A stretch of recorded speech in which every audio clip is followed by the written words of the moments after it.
Hello everybody and welcome back. In today's episode we're going to be making, or basically I'm going to pattern out a face mask.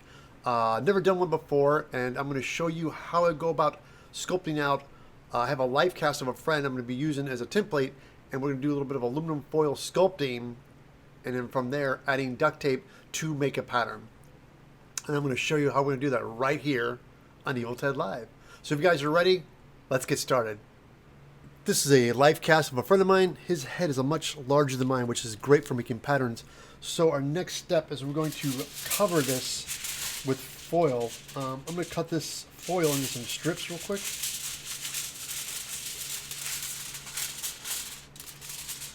Just to make it a little bit easier to lay on the... there we go. And I have a little bit of... some Super 77. This can is really old. I hope there's still some glue in it. So I can't tell you people enough. Do some shop inventory before you start building. Make sure you have everything you need before you start building, unlike me. So spray a little bit. That.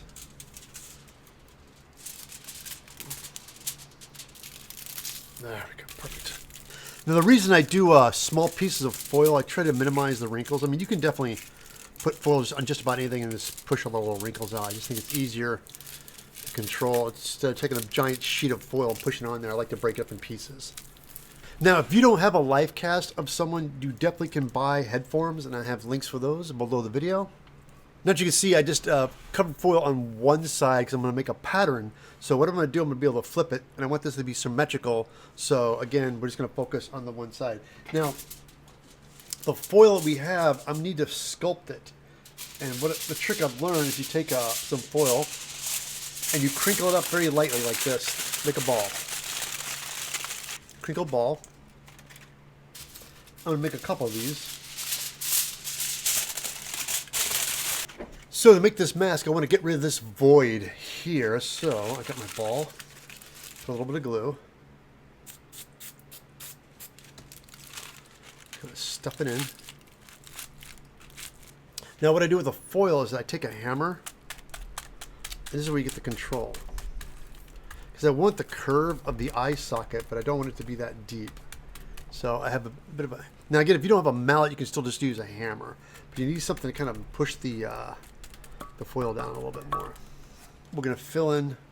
this. You can see this divot right here. I want to fill the nose from here down to the mouth. So put a little spray glue in the mouth.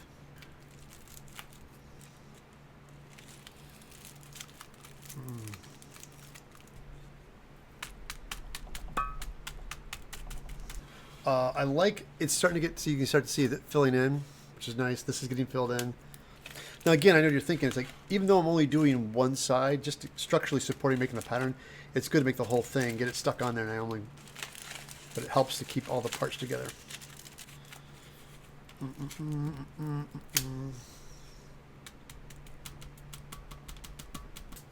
Start laying on top of it. I'm very happy with this. Got the foil in there. I got the shape. I focused on the one side. This looks smooth. I can see what's coming together, so I like it. So now I'm going to proceed to cover this with duct tape. You don't have to get the expensive stuff. I always recommend the cheapest duct tape you can get because you're just using it for patterns. I'm happy with what I have here right now. I got the one side done. The next step is I'm going to make a line smack dab down the center. So I'm going to line this up. I have a plastic flexible ruler. You gotta look at the deepest, where the deepest of the curls, and I think it's right there. So that's where you want to start that line. So just a little bit below it, right there. Okay, that is our eye hole. Yep. The more I think about it, I originally was gonna do just a front half, but now I'm realizing why don't you just go ahead and make it as a helmet. So let's just cap off this spot right here with foil. Because now I did this, the one thing I don't, it's like there's a real steep back here. And I just want to just put some more foil right here. Let's do that real quick. Just put it right there. We're going to take this line that I drew, and we're going to follow this back. Yeah, see, this is a high point right here. I can tell this is going to be an issue right here.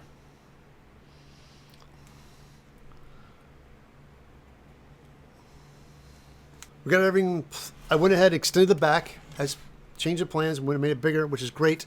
Now I'm going to make my cut lines and registration marks, and then we're going to proceed to cut this off the head form.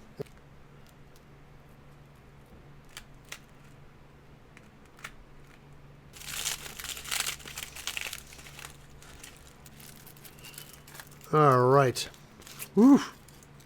We got it. All right, there is the pattern. Next step is that we're going to go ahead and let's cut out this eye hole. Let's do that. We'll take a pair of scissors. This is a little bit of a pucker, but that's not going to be an issue. This will lay flat, I know for a fact. This part here has a lot of tension on it because it's a bit of a high point, and it might, this back area here, it might need a dart. So we'll go right here in this cut. That'll be our seam line. Yeah, see, let's just lay flat a little bit. So let's do that. Now our next step is to take our X-Acto blade and cut out our registration marks. And I do, when I cut them, I just cut a little triangle right over the Sharpie mark, so therefore I know it's to get these as accurate as possible.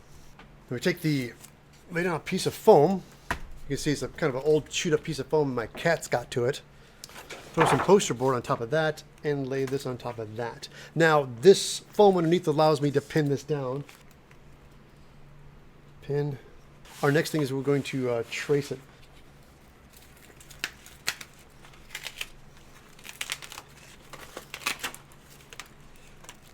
Go ahead and take an X-Acto blade. This is the left side. So I'm going to clean these things up a little. And when I'm cutting, you look at these lines, you can tell they're a little bit wiggly. Like this kind of dips in and dips out. Do not trace, don't cut that out. Go ahead and clean your lines up. You're going to see a whole bunch of that stuff. All the wiggly lines on this, when you're cutting, cut straight and clean. Now for the game changer. I usually go back in with an X-Acto blade, but no longer because I have a notch cutter. These are perfect for making notches in your patterns. I have links for these below the video. Watch this magic. You line it up on the Sharpie mark. Boom, done. Line up, clean and deep. Pattern's done, so our next step is we're going to transfer this onto foam. I'm going to use 8mm TNT foam. Now, again, I apologize for the video camera. The white's going to blow out a little bit. I'm just going to use white. The one thing I'm definitely going to do is I'm not going to make pinholes. I'm going to use my 1, 2, 3 blocks. And again, I'll have links for these below the video. Put my blocks on it, and we're going to trace. All right, that is done. Now, look at that. Bang. So we know for a fact, write this upside down, that's my left. So flip it over, and we do the same for the right. Sharpener. Now understand this, while I'm cutting, everything I'm cutting is a 90-degree angle. Straight up and down. Now with a tip, what I do, when I cut off my darts, I don't know if you guys have noticed, I start at the very end, I go back and forth till it touches the table, I feel it, comes straight out, and comes straight out.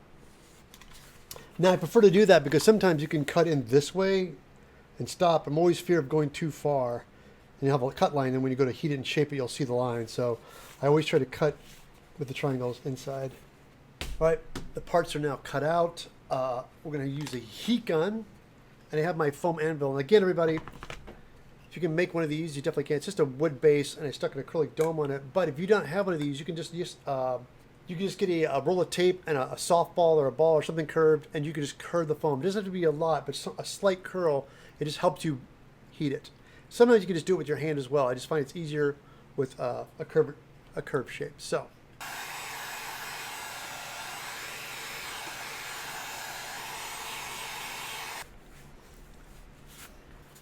You know, let's see how these two pieces kind of overlap. Not quite so. So let's heat this up and curl this back a little bit. Now we're going to start to glue. The next thing I want to do is that let's glue all these side piece darts first. When you have a glue pot, sometimes you don't get to it while glue does settle. See how it looks all kind of clear? And you want your barge to have kind of a yellow look. If you look at this, it's very clear looking.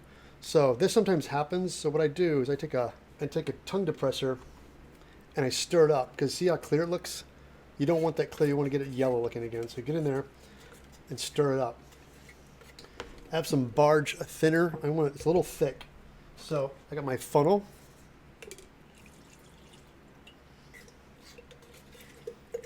I got the barge all stirred up. I got my foam scraps right here. I'm going to dab a little bit on these two edges here on the eyeballs.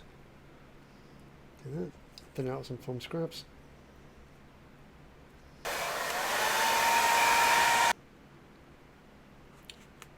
Now you notice when I'm touching them, I'm touching the edges first, the top edge first, to make sure it's nice and flush. Like that. See? I'm going to push it, touch it. And again, I'm using my finger to kind of keep track of where it's going. See? And you got to make sure when you're going, the registration marks line up. Get right. And of course, I'm going to touch the corner first. Make sure you get the corner. Got it? And if something looks like it's going to line up, you got to push and pull and squeeze it, make sure it lines up. Get that tension on that part. And voila, first half. Looking awesome. Our darts are all glued. Then the next step is we're going to do the sides.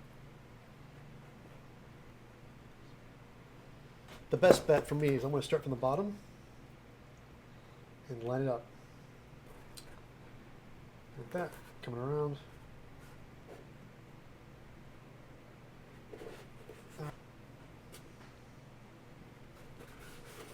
Fantastic. Okay. We got it, but the next step is to, while this is all together, I'm going to take the heat gun and heat this up, and so it'll allow me to do some more shaping to it.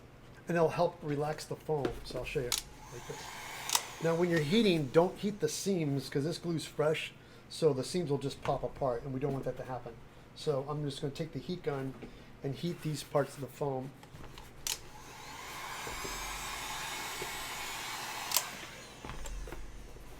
So, this looks pretty decent. Let's try it on. Here we go.